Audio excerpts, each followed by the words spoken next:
So the big story coming out of the election results is the strengthening of the DA, particularly in the metropolitan areas.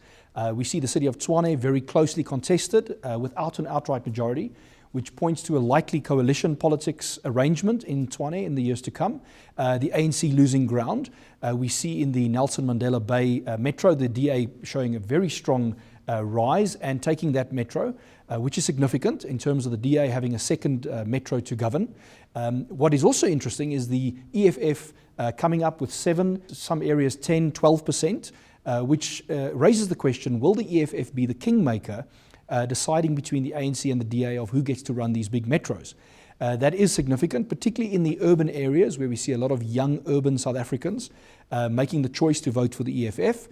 We see the DA strengthening, and we see the ANC losing ground. Now, the question is, does the ANC lose ground because people have walked over to the DA? Or is this because of people saying, this election, I'm not going to vote for the ANC. My loyalty is still with the ANC, but I'm disgruntled about their performance.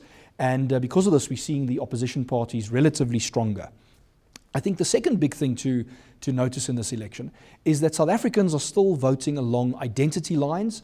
If you look at the comments on social media, there's big concern among traditional ANC supporters about the rise of the DA. I saw one person commenting saying, well, there goes the land.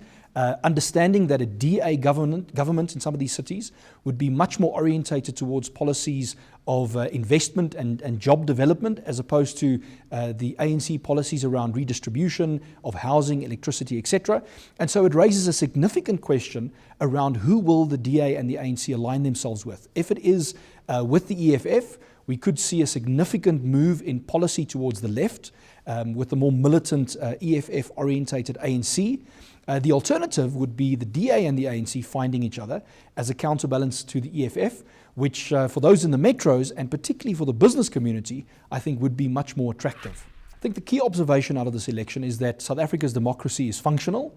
The fact that we had a fairly peaceful election with millions of South Africans going out is very significant. Business will be looking at that. The market will be looking at that, saying this is positive for South Africa 22 years into democracy. At the same time, we are seeing essentially a fracturing of the political order that business has been used to since democracy.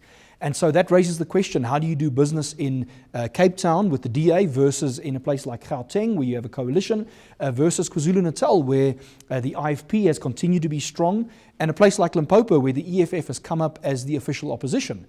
And so business would have to take a much more nuanced approach to how it thinks about politics and its public affairs engagement with political leaders at a local level. But I think we've seen that South Africa's business community is very astute in the area of politics and would be able to work that out. I think from an international investment point of view, an FDI point of view, questions will be asked around, is this a sea change moment in South African politics? Do we see the ANC in the next 5 to 10 years losing power at an accelerated pace? I think the answer to that would certainly be yes in the metropolitan areas, while in your rural areas that won't be the case. And so South Africa really becomes a tale of two cities, as it were, where what happens in the urban areas is very different to what happens in rural areas, where traditional leaders, tribal leaders would become more strong. And so business would have to respond to those nuances and differences as they engage with these political leaders.